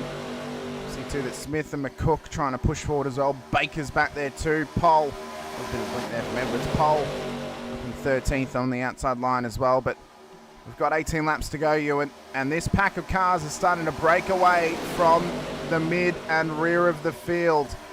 And this is all made up of, I think, the top 14 or possibly the top 13 at this stage. So 14th back, 15th back are all in their own little battle pack further along. You were right the first time, 14 in this front group. And that means there are only 7 off the back, which is not a very large group at all to try and catch these guys. They might be able to do it if they get organised and start shoving each other, but if they don't, and I'd imagine they're not, then they won't. Oh, Broadfoot through the middle, and he's getting sucked through that vacuum right now. 3 wide, and it's not favourable for the 8 car that has led so many laps tonight, and he's been up the front the whole of tonight. Now going through the black hole in the middle of this group towards the back end of the group as well. We see that Pole's now been caught out too on his lonesome on the outside line. That's not going to do him any favours just yet. The run gets ruined because of Broadfoot getting sucked in to the Dyson vacuum that was the midline, with nobody in front of him to pull him along and nobody behind him to push him along as well. He's been left out to dry, and now the front pack are trying to battle away. Kendra stuck on the inside. Here comes Edwards on the outside. Getting a bit of a push here from McCook if he can. Kira Feedes and Kane. Crane will be wanting to try and help the 09 to keep themselves in a better position. But this is how quickly it can change, and this is how quickly the switch can be flipped.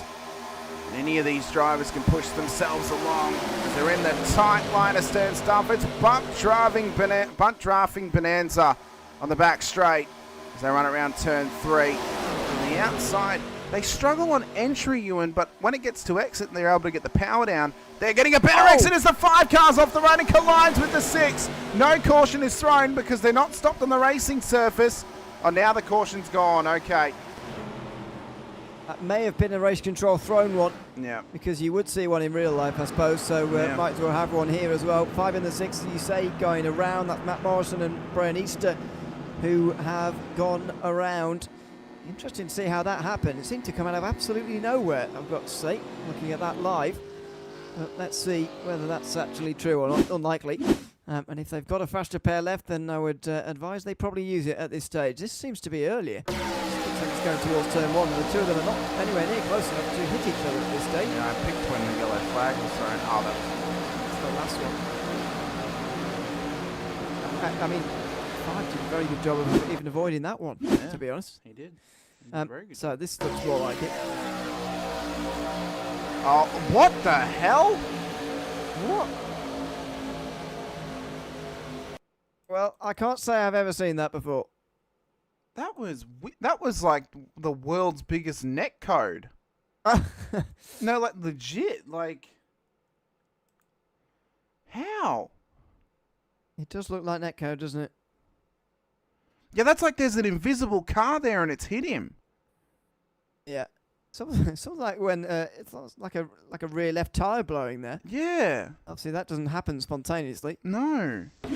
That was really weird. That is like someone's disappeared and they've reappeared right at his car. Like it's almost like you when someone has disappeared last lap from the rear pack and they've reappeared as the front packs come round and they've hit him. Well, look at the stoppers, by the way. Oh, yeah. Well, I was in a full agreement with you that Kandra will be the only one, but he's brought loads of people in with him. I think they're going to take tyres. I think they're going to come in and just take some tyres now. Maybe. Let's see if anybody goes up on the jacks here. We see 5 or 6 of them. Do a bit more from here. Let's see. Anyone? No. It's at the front here. Got some tyres, but other than that, nothing. And winning the race off pit road is Nolan Crane, who is out ahead of Youngblood, who beats Kandra again out of the pit boxes. That's surely going to be the last stop for them. There's only 15 to go now. Yeah, that'd have to be the last stop for those guys. So I'm gobsmacked. I'm gobsmacked, you. And I don't know how in the hell that happened. That was one of the weirdest things I've ever seen.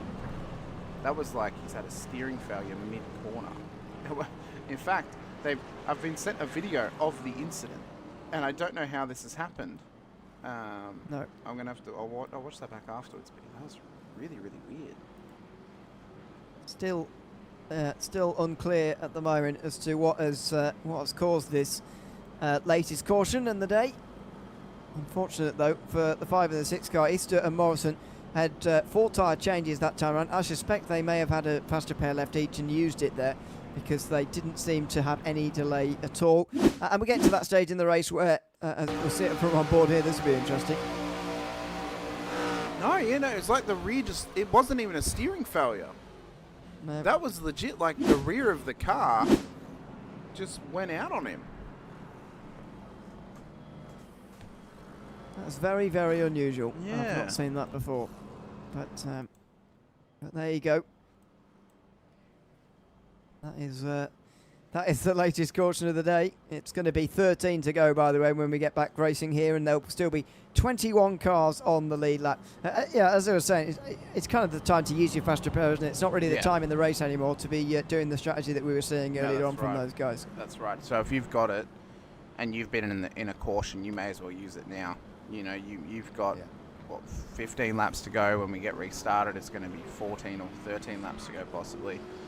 You may as well take the fast repair. You've got it in hand. I mean, I know we've got three green white checkered scenarios, which I think that's why some of those drivers came in then, and they've taken fuel in anticipation that we may get into some green white checkers. But if you've got that fast repair, you may as well use it if your car's got any damage at all. If it's manageable, if it's like 30 seconds of optionals, you may as well just wait. And if you get the opportunity to fix it, you fix it. If not, and you get a meatball, then at least you can use the fast repair. But yeah, I think at this stage there's no point holding back. You may as well try and push on, but this could be a very stop-start next few laps as drivers are just trying to sneak their way forward and get into the race lead before we get to checkered flag. And to give you an idea, by the way, as to the extra fuel that they might need if it were to become a green-white checker here, then you start to understand this race could be 72 laps if it is absolute maximum. So yes, we will we will see what amount of laps it is tonight. Indeed, how many we're going to get in the end. But yeah, that could be an awful lot extra. So as you say, probably smart to come in and do that just in case, because that would mean it would be a maximum of 27 laps, which is, yes, quite a lot, but it would not be too many for these guys to make it all the way home. No, it wouldn't. And obviously having those extra 12 laps of fuel is going to help them quite significantly. I mean, they're going to have 13 to go when we go green. So the extra 12, you get out to 25. From this point on, they could make it home with this extra stop now. If there is 3 green white checkered, so they're pitting out of anticipation. And I think Kandra may have thought of that when he stayed out earlier. I think he may have thought, well, if there's a caution at this point, I can come in, get my extra fuel for free in case we do go green white checkered 3 times, and he doesn't have to come in again. So those guys can make it home. The guys who pitted on 38 and 39 can get home as well. So this is going to be a tight run to the end, but we'll see who gets the benefits. Yeah, let's see. As this time round, John Edwards brings us to the restart zone. Jason McCook alongside, continuing to yo-yo through the field, but has maybe just yo-yoed upwards at the right point. Green flag waves in the air again at Talladega. 14 laps to go. See, McCook got a wicked run off the restart. Outside line, wants to try and duck it down, but he doesn't want to cut off Edwards, who's on the inside. As well, Floyd and Trocky. The Combs fans are absolutely lining up the chat with him up inside of the top 5 at the moment. We see one of the cars off onto the apron, just trying to sort themselves out. This is going to be an intense final 13, or now 12 and a half laps here, and it is anyone's game at the front of the field, but it's whether you can pull yourself forward and get yourself into an opportune position and fight for the race win.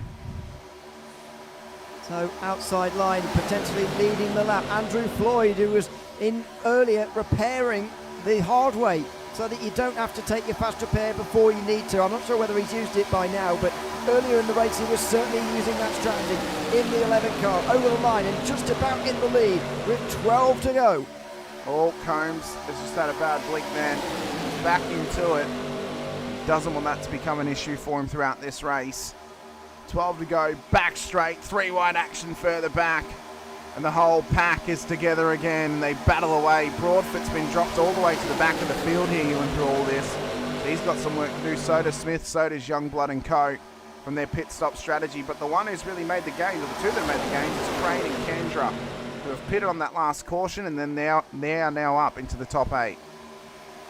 Good driving from them early on. It may look sometimes at Superspeedway racing like they're all kind of stuck where they are, but you can certainly, there's a knack to moving through the field efficiently without really making a noise, and that's what Kendra has done.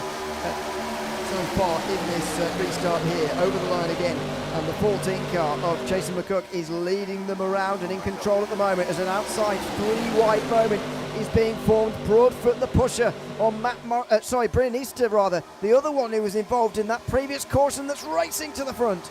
He's trying to give him an Easter egg here for a little sweet treat of a position gain. And now Broadfoot tucks into the midline, and the 5 car's going to get caught out there. It's still 3 wide with the 33 on the inside of him as well. Can he get the push here? Broadfoot's decided, actually, I'll let you come through. You're actually getting a good run on this outside line, Mr. Easter. So let's continue to push you through. It'll be 10 to go when they cross the line. Oh, Ewan, it could be one small thing that brings us under caution, but wouldn't it be amazing to get to the end under green? It will be an amazing fight. 15 in this front group, by the way, as the second group there gets disconnected again, making me wonder whether there's some damaged cars running around there at the moment, because that's what can happen often if there is, but not really sure who those would be at this stage with 10 to go. Oh, the 5 car gets chased up the road there into the fence almost, and that's certainly going to decimate the outside line here, which is now just 2 cars strong, and they're fighting for scraps over there in that 3-wide moment, and they're gone. The 5 cars involved in the second caution in a row. A spin this time on the backstretch. Oh, that was a tough moment for Jackson Pole in the 88 and the 5 of Easter. He's been cracked like an egg. I wonder how many Easter references I can get out now, Ewan. Easter eggs? Yeah, Easter eggs. What are Easter eggs?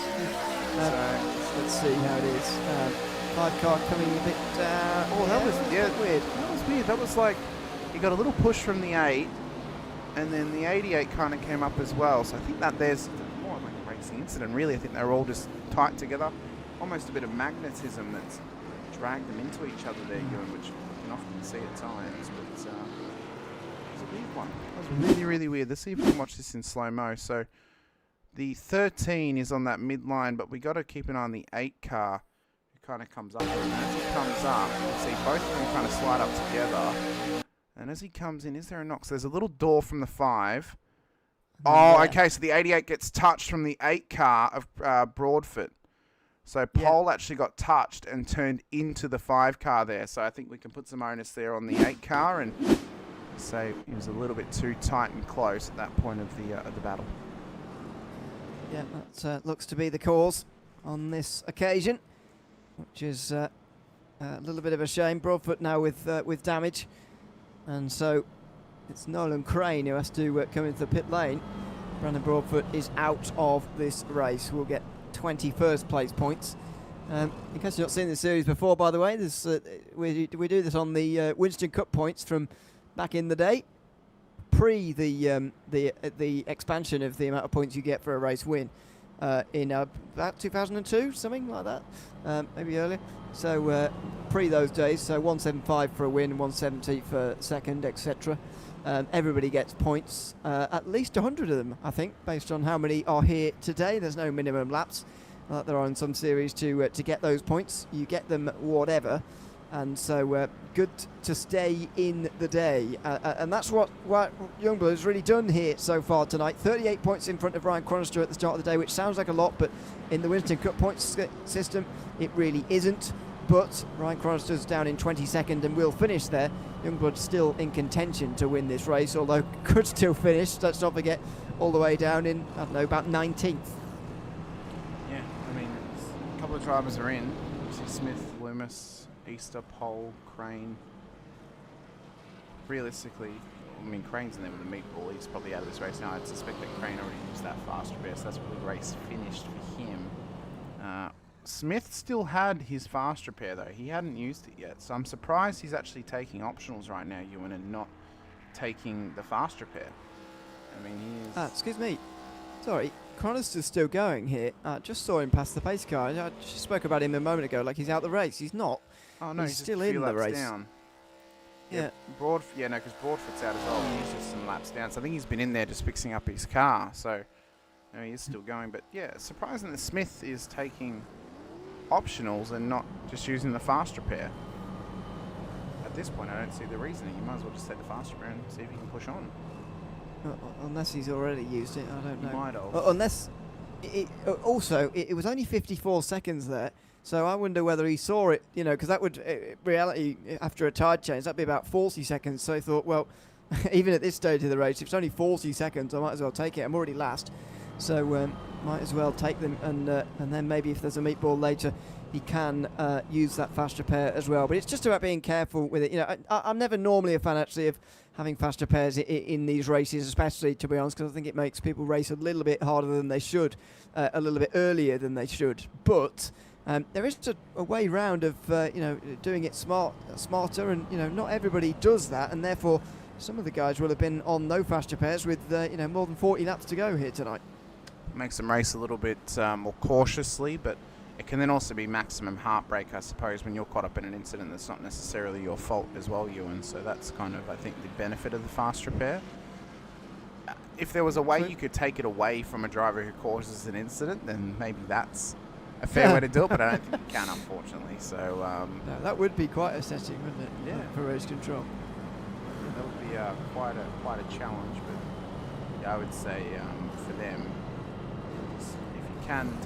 if you could take away fast repairs from drivers that cause incidents, that's probably the ultimate penalty we can give them is no, you actually don't get to fix your car for causing this wreck. You can sit there and take the required. Haven't even got success ballast yet in iRacing, so I'm surprised that I know. that we haven't got race. We haven't even got parc ferme in iRacing yet, Ewan. Have we not? No, we haven't. No, because you can run a qualifying setup and then change it for the race. Goodness me. Yeah. Game's gone. I know. Game's never been here. I know. It's like you can run a completely different setup for qualifying and then change it for the race.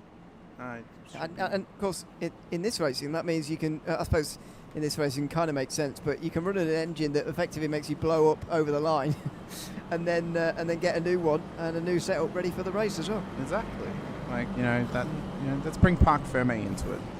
Let's force the hand of people who sweat out qualifying setups and say, actually, no, you want to have your setup for your race car. You can drop the fuel and run a low fuel, that's fine, but it has to be the race setup that you're planning to use without the race fuel in it. That's what I would say. And the option for the cars to have to start on the race fuel that they had in qualifying as well. That wouldn't work for this kind of racing, but for road racing I'm talking about. Yeah. That would be fun as well. Well, that often happens when drivers just forget to change their setup in between qualifying and the race. True, yeah. Oh no, I've got my qualifying setup and I got to pit on lap 2. Like, oh, not a good time. That has been known. We're further into the Stone Ages than I thought in our racing, clearly. Anyway, there are still 6 laps to go here, and still a race to be settled. There are currently 19 drivers on the lead lap, and George Kurafidis has just plummeted down the field. Yeah, he's just had a massive blink. Sure. Okay, that'll be white as they get brought into the race start zone by Jason McCook, who waits quite a long time, so long in fact that they nearly hit one another, but over the line, 6 to go. It's a 6-lap shootout at Talladega. There's a dash for a victory at Dega, a circuit in which a win can mean so much to drivers personally and for their championships as well. McCook has led us off the restart. Trocky in behind him up 24 positions. Floyd up 10. Edwards up 21. Milne up 14, now 15 further back in the field. So there's some big gainers in this pack of cars. It is anyone's to win though at this point, Ewan. And when it's going to be 5 laps to go, we're going to have 3 laps to go without a caution to get no extension on this race. Once we hit white flag, there can be no more cautions thrown. Oh, it's 3 wide again here, and a much more concerted effort on this outside line as well. Elliot Candra's involved in it, led quite a lot of laps tonight, as Youngbird leads it on the outside as well. He's been so aggressive in so many different positions tonight. 3 wide, over the line, and somehow we survive. I've got no idea how we've just survived that, Ewan. I think some of those drivers need to buy a lottery ticket because they've managed to keep the race going at green flag conditions. 5 to go on the run around turn 2. McCook's getting pushed here from Trocky. Youngblood will hope to get a nice run up the outside line. Wants a good push from the cars in behind him, including Kandra, including the 6 car as well, and the 5. Remembering those guys that are coming together earlier on from a very, very weird moment in the 5 car, which just saw it lose the rear end. But they're back up the front and they're back battling their way forward too. Is it the championship leaders to win, or could McCook steal it from him and take home a victory for the 14? We're into green white checkered territory, by the way, now as we come up towards the line here through the tri-oval. So we would need attempts from here, but it's a 6-lap shootout continuing here. That's the end of 2 laps in this green flag run, and Youngblood has taken the lead here. Will now go to the low side and brings 2 with him. Candra and Morrison able to drop in front of the previous low line leader, who's Jason McCook, now down in 5th. Look out for Brian Easter on the outside line, getting pushed along here by the pack of cars behind him. We can see that Smith's in amongst that pack of cars as well, but the front 2 are pushing along. Candra and Youngblood tightly contested, bump drafting their way down the back straight. Kirafinas is trying to push Mr. Easter on the outside, but they're dropping back and they're not able to carry as much pace on that outside run. Up to the line, it'll be 3 to go, and the 14 is trying to go for a run. McCook is trying to season up a victory here, but has he got the right spices of life to get that car to the front end of town as the 30 takes this to 3 to go? Will he try and block both lines there, Youngblood, or will he just stay loyal at the bottom where he's been pushed to the front, pushed to glory maybe by Elliot Candra as they come off of 2? What's he going to do? He does move up high, so we've got a leader now in Youngblood who's willing to block at the front, and he's getting a massive strut now from the 14. That was very smart. Candra's in a bubble now where he can't really take advantage because he's been knocked back by the cars that have followed the race leader onto the low line. So he's helped McCook get to P2. Trocky up onto the podium at this stage. And Easter once again has been forgotten about. It's often a forgotten holiday as the 14 comes up on the outside. They're nearly 3 wide. Candra's trying to get a run on his own as they come up to the start-finish line once again. 2 laps to run here at Talladega. It's the final time we could possibly get a caution, and it's the final opportunity for extending this race by another 3 laps. McCook has gone backwards and forwards in this race, and is back to the front here on this run. 3 wide off of 2 and leads. Big shove from Youngblood as well, who wants to keep this as the scenario and just get his nose in front by the line. Candra's ruined the run. He's ruined his run back there, Ewan. He's caught up in a poor bubble as there's a big incident back there on the oval, and there it is. Extension zone gotten to. It'll be a green-white checkered. Probably going to get up and over, by the way. Yeah, that was huge. Went up into the air and over again. He is surely done for the day. That was big. That was big for Edwards. He's having a great race. Wow. What a moment. So we saw Candra getting caught up in that bubble, and he's just been pushed back slightly. The 44 blocks him on the inside. The 5's pushing him. Oh, okay. So that's why it was the 77 and the 46 that got involved, and Edwards and Candra were just sitting ducks. Wow. And you know, it's always going to happen anyway, even without the inside line, I think, because the 4 of them were actually nose to tail the whole way through with no gaps. We say don't push the pusher. The pusher was pushing the pusher, who was also pushing their pusher, and they were pushing the one at the front. So I think that's 4. So that was always going to happen on their own anyway. That was a hell of a lot of pushing there, Ewan. How many times can we say push? I'm no pushover. I think we're really pushing this joke out now. Oh dear. Well, it will be 2 to go. I can't help but think that doesn't help Jason McCook here, really. I think as much as he was vulnerable at the front of the group, actually, there, and Wyatt Youngblood was playing a very smart game there. I think he was going to push the 14 the whole way round and then just try and nip past him through the tri-oval on the last lap. Now, that's always not going to be easy to do in itself, but I think McCook could have been a sitting duck there because nobody's going to push him to the line when you're the leader in that situation. However, I still think it's better than the current scenario, because if you look back to that previous restart, he only got back to the lead again after 4 laps, which he's not going to get this time. No. After 2 laps, he was sunk in the middle of the group again, so I suspect the same thing might happen here. I think the issue for him is, so Youngblood's been really, really hot off the restarts. McCook's going to come in, and Youngblood's going to follow him. No, Youngblood's tucked straight back out again. That was very late on the exit. Is that legal? Well, he crossed the yellow. I don't know if it is. I think that was way too late for Youngblood. Personally, for me, Matt Morrison should be the race leader now. That was too late for Youngblood. I think he was committed. I saw somebody else do it the opposite way around, coming into the pit lane very, very early in this race. So I suspect that it's been allowed, because I didn't see any penalty coming for that. Yeah. But yeah, that's very, very late. I suspect he was just trying to get some people to come down pit lane. I think he should have to actually tuck in behind Morrison because he was behind him. He was going to be behind him. That's... yeah. That's... Well, on the pit stop itself for McCook, he's the only one who's taken a short amount of fuel there, so he's out in 15th again. Yes, again, he was going to be a sitting duck on the restart there as he was leading the field to green, but I can't believe that was a tactical choice. I think he believes we might have enough green-white checkers here for him to be pushed out of fuel. I can't believe that he'd run out after one green-white checker, though, because Andrew Floyd, who pitted on the same lap as him, has carried on, so has Ryan Coombs, and same for Luke Cormier and James Burns as well. So, yeah, I can't believe he hasn't got enough fuel. I think he may be planning ahead for extra cautions later. Yeah, but you got to remember as well, though, those guys that came in on 45, they've got enough now that they can withstand more cautions. I mean... Probably. You know, it's we get to 60, that's 25 laps. They came in where they had, what, it was 13 or 23 by the time we were restarted, so they should be okay, but they may need an extra set of fuel for an extra 3 laps maybe. I don't know. It's just, it's massive. Well, it's a massive choice to come in at this point. Yeah, it's quite odd. But, I mean, what a race we've had tonight, Ewan. What a race we've had. I mean, great green flag runs, heavy intensity, even through the cautions. And again, we mentioned earlier, prior to the halfway point, it has been a race of halves, hasn't it? First half, heavy cautions, a lot of incidents, a lot of cars getting taken out. The second half of the race has really been long green flag runs, intense racing, intense pack racing, with a couple of cautions thrown in just to spice it up for us and to reset ourselves again. I think it's actually been great. I really do believe second half of this race has reinvigorated the field. It's obviously reinvigorated us in the booth.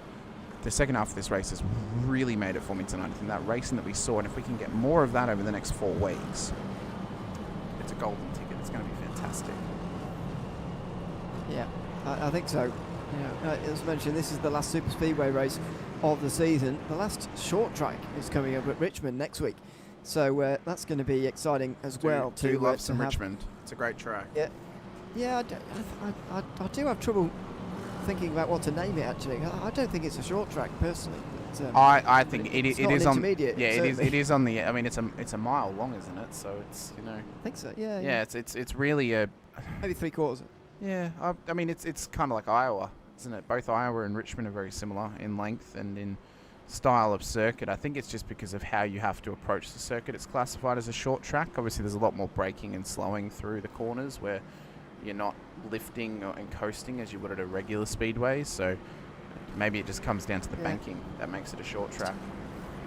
It's just it just means that you have to put it in the same category as Martinsville, which just feels wrong. Yeah, because they're so different. Yeah. But never mind. It is a short track, really, and there's no dispute about the last 3: Texas, Kansas, and Charlotte. Some tri-ovals there, some quad ovals, but yeah, great intermediate tracks to end the season. Where I think, to be honest, the best championship finales are made, to be honest, to intermediate tracks rather than the Phoenix mile-long rubbish we've had recently. I like Phoenix, but I don't know if it's suited for the end of the season. I think you take it to a Homestead, or you take it to maybe a Charlotte or something like that. You know. Take him to Vegas. Send him around Vegas. That'd be a good finale. It's Homestead next year, so there you go.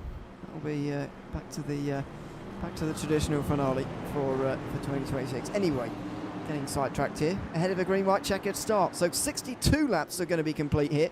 We're going to go for at least 2 more. The maximum amount of laps this race could run tonight is going to be 70 now, as we've had our green-white checker number 1 starting right now. Watt Youngblood, championship leader, brings them to the green for 2 more laps at Dega. 2 to go. Can we survive the crucial 1 lap to get to white flag and stop the extension, or are we going to continue on with GWCs for the time being? The Worth Mustang pushed up on the high line now. The 13er Smith wants to try and push Morrison along. Youngblood's caught on the low line now with Floyd in behind him, and there's a bit of pushing and shoving happening further back in the field. This could be a good result tonight from a couple of drivers who've made up some good positions. Milne up 18, Morrison up 21 now at the front of the field. He's up into pole position, P1 for the 6, and it's between him and Youngblood right now, Ewan. And when we get to white flag, it's going to come down to, well, who do you favour? Who do you give the push? Because it's going to come down between the both of them as Morrison's been pushed ahead by Smith. And Smith wants to tuck down and get a go of it himself. Oh, it's going to be a stack up on the low line. We're going to get the white flag just in time and not a moment too soon. As Youngblood goes to the outside line here, and he's aiming to get a push, but nobody's there at the moment. Nobody coming through. McCook, by the way, and coming through in the background, he's absolutely steaming through the middle of this field at the moment. Oh! A big block to the outside. Huge block from the race leader, Oh, Matt Morrison. 2 cars They off. spin in the background. We're going to race to the line here as the 07 and a number of others go around. It's the 11 of Andrew Floyd, who was repairing damage intermittently through caution laps earlier on this afternoon, who's now leading, coming towards the final corner of the race. In the background, Youngblood trying to come through as well and lead the last and most important lap. Where does he block? The 11 car gets stuck through the middle now, and Morrison and Kurt Freitas is going to go for the win here. Morrison on the outside is going to try and get the run to the line. Who's going to get there? Who's going to come across first? And at the end of the race, it's Matt Morrison who takes the win in the 6 car. Just a couple of cautions ago, he was involved in one of the strangest yellow flags you're ever likely to see as the 5 car spun to the inside and took him off the road. But Morrison took that repair. He took those 4 tyres and he raced through to the front, and he wins at Talladega. What a finish. What a finish, Ewan. Let's get this photo finish happening once again, because this was close for some of these drivers. What a finish to the race it was. As they came round, I'll try and catch this as good as possible.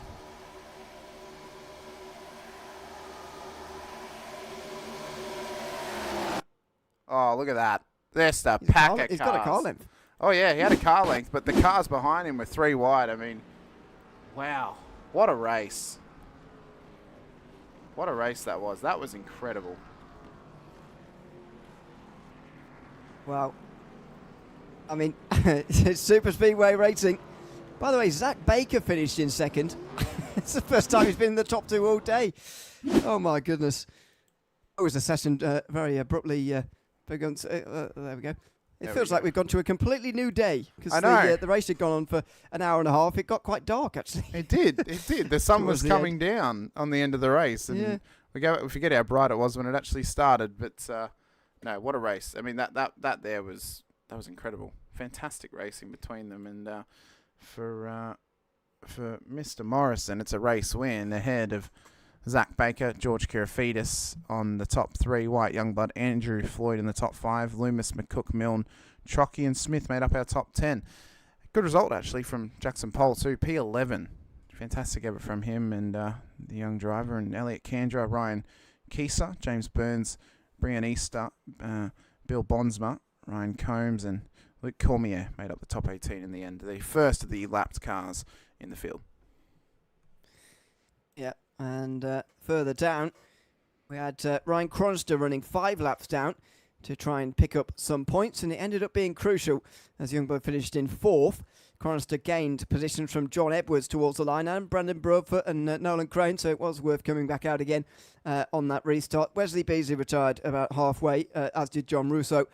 Richard May and Maurice Leger rounded out the top 26, the 26 who started this race tonight, and they both retired in the first third of proceedings here from Talladega. 64 laps as it was in the end. Only one green white checker was required. Hopefully a couple of them will pop themselves in the interview waiting room in a sec, so we can chat to them if they are if they're aware that we'd like to chat with them. Hopefully they are. But yeah, great restart. I reckon while we're waiting for them, Hamish, should we just watch those last 2 laps again? If you're able, I don't know if you're able to even do that. I'm requesting things that I don't even know if it's possible. No, we can do that. But we'll try and watch these final 2 laps again, see how this race was won, because it's a lot easier to actually decipher how Matt Morrison gets to the front and wins this race when you actually know he's going to. when you're watching it live, it's quite hard to decipher how this race is actually won. So he starts on the outside of the front row here, and you know, I always say this on green white checker restarts, you don't actually want to be first, I don't think, on these restarts. You saw Youngblood get a mile out initially, but it's these runs you want to get from behind here that are so crucial to the actual result at the end.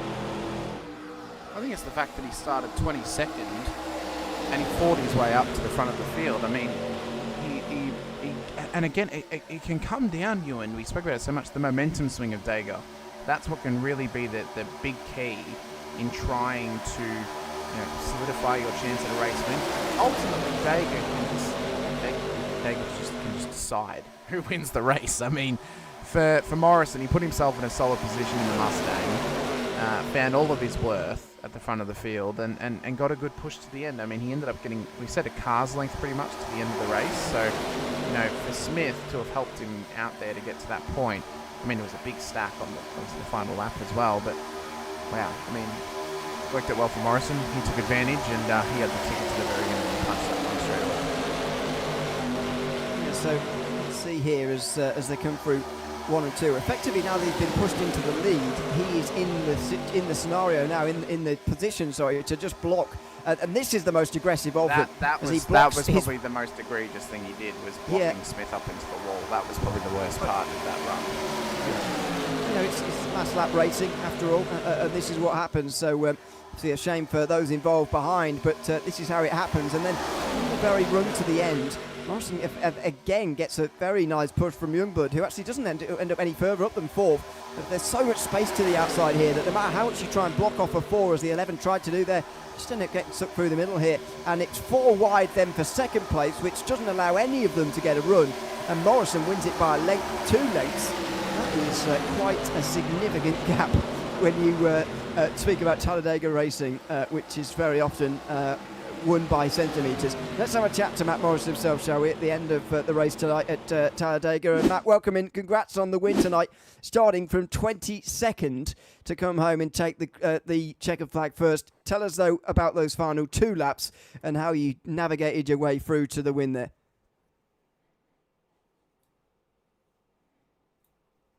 Oh, I don't think Matt's microphone's working properly. Hello, can you... I can see it flashing, but it's I flashing, thought it but was there's just me. nothing coming through. Okay.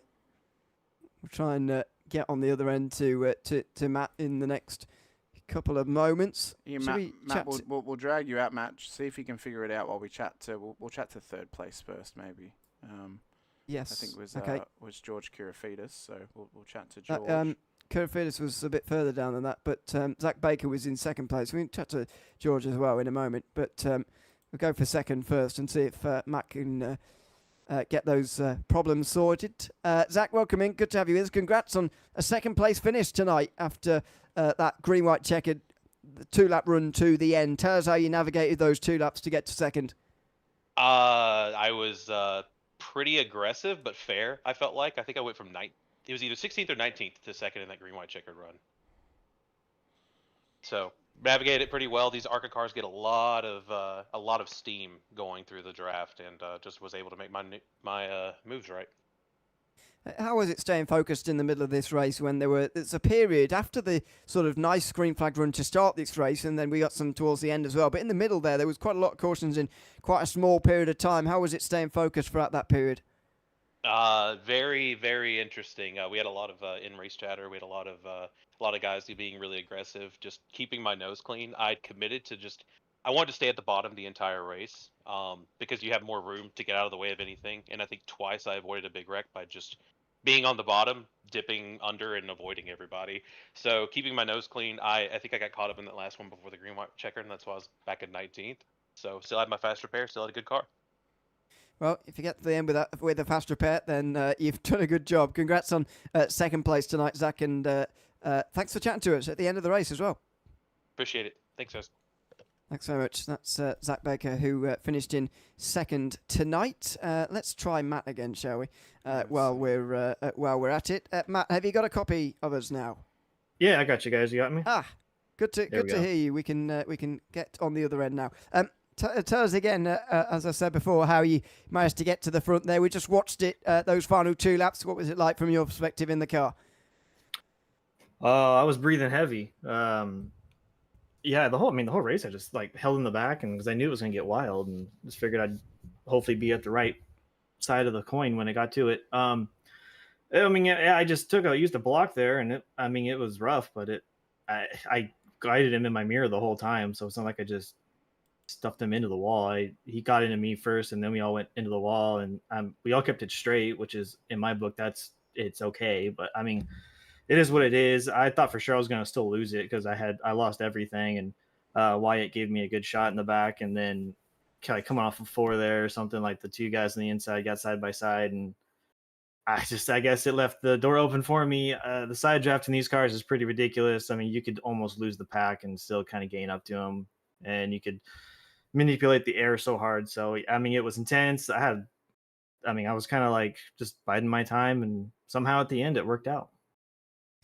Tell us about a few laps previous when you were in the caution with the 5 car. That was, I must say, the weirdest caution I've ever seen in iRacing. What was it like from inside the car? What were you thinking at the time? You think your race was pretty much done at that stage? No, I had my quick repair left still, but yeah, it was weird. I was on the bottom, and then yeah, I just kind of like felt like the 5 was trying to get to the bottom, and I was fully there. I thought they were wrecking on the outside, and he got turned into me. That's what I thought. So I really wasn't like too upset about it. Have you seen what happened, Matt? Like from on his car? No, I haven't. So, someone texted me it, so I haven't seen it yet. One of the reasons it was weird, it was like the rear. It was like a car had disappeared, and then reappeared right in the back of his car, and it like turned him straight in front of you. Like it wasn't a steering, because we checked if it was a steering failure. It wasn't a steering failure, so it was very weird. It was like the rear just snapped out, and the car just turned straight in front of you. Like I don't think there was anything he could have even done to avoid it. Like it just happened. It was very, very weird. Sounds pretty normal for iRacing, if you ask me. Those things happen all the time. So yeah, I mean, it was. I wasn't bummed about it. Like I said, I still had my quick repair left, so it wasn't like I was like, "Oh man, my race is over." So I, saved it there. The very first yellow, I was in the back. I slowed up for, and someone behind me didn't slow up, so I had to fix damage then. So the whole race, I'm just kind of like not trying to get in wrecks. And so when that happens, it's good to have that in my back pocket. And then from that point forward, you're like, okay, now I really can't get into a wreck, because now if I do get in a wreck, I am done. So, like thankfully I didn't. But yeah, I heard someone texted me under the yell said something was weird happening, and there was chatter on the comms about that was like a ghost car or someone, something like that. So I was like, when I heard it, I was like, that's iRacing. That happens all the time. Yeah, it was unusual, I've got to say. If it was in real life, you'd say a rear left tyre blew or something, but that doesn't happen. Obviously, in iRacing, we don't need those things to happen. Clearly, we can create those on our own. It looks like with netcode. So there we go. Congrats though on in the end getting to the front, Matt, and winning this race tonight. And thanks for chatting to us at the end as well. Hey, no problem, guys. Thank you for doing this. Appreciate it. Thanks very much. Matt Morrison's first place tonight here at Talladega. Another driver waiting for us we'll have a quick chat to is George Kirafridis, who finished tonight in 6th position. George, welcome in. Good to have you with us. Won't be surprised to learn that you're the only driver who finished where you qualified in 6th position. Not that that matters really at Talladega. How was your race generally, the ebbs and flows? Tell us about how it went. I mean, we were leading up front early, got turned into the wall during that first caution, and, we had to play it strategically towards the end of the race just because, I didn't want to risk getting caught in another wreck. So a lot of teamwork. I got to thank my teammates Wyatt Youngblood and Nolan Crane and Gavin Smith for helping me out there. How much was that sort of having friends out there a factor in the end there? Because I've got to say, on that last screen about checker, it looked like every man for himself. Well, during, I guess, super speed racing, you need friends. I mean, towards the end, we were down to like 3 and then 2, and then it was just me for myself, and I just realized that I had to jump on any opportunity I got, and whenever a door opened, I just had to push through it and just find a way through, or else I would have lost it. Well, congrats tonight on finishing in 6th place here at Talladega, and thanks for coming to chat to us, jumping in at the end of the race. Thank you. Thanks very much. That's George Kirafridis, who finishes in 6th place tonight. As I say, unsurprisingly, the only driver to finish where he qualified at tonight's race. But that's just about it from us here tonight. 60 laps at Talladega. I think they absolutely delivered the House Racing Arca Series. Last Superspeedway race of the season, and I think a few will be glad about that. But at the top of the championship, Wyatt Youngblood, despite the fact he didn't get the win that he was certainly looking for towards the end there, and it's only a 3rd place finish, will extend his championship lead from well more than 38 points now at the end of the race here tonight. 3rd place still gets you 165 points compared to Chronoster, who will score way less than that. It should gain more than 60. In fact, his lead might well extend to nearly 100 points at the end of tonight. So that's a nice lead, but as we know in this point system, anything can happen over those final 4 races that take place on relatively different tracks across the board. Yeah, I mean, anything can happen across the next four races. Very easily that Youngblood either gets into a wreck over the next 4 weeks, that costs him crucial points, or he may even miss a round at some point as well. So who knows? Anything can happen in the world of iRacing. Anything can happen in the world of NASCARs and oval racing as well. And it's just going to be about whether he can carry the momentum in this championship to keep his lead and maybe have a bit of a luck on his side as well, Ewan. Absolutely. I see. Oh, you always need in a long season. Well, big thanks to everyone who's been tuned in tonight. Hope you've enjoyed the broadcast of the House Racing Arca Series here live from Talladega. We'll be back same time, same place from Richmond on the 23rd of November, which will be round 7 of our championship. Just 4 weeks to go before a champion crowned in mid-December. Very much hope you can join us then. I've been Neil O'Leary alongside Hamish Munro tonight in the commentary box on MotorMouth Broadcasting. Hope to see you again very soon at some point in the week or indeed next Sunday night. But from all of us for now, it's goodbye.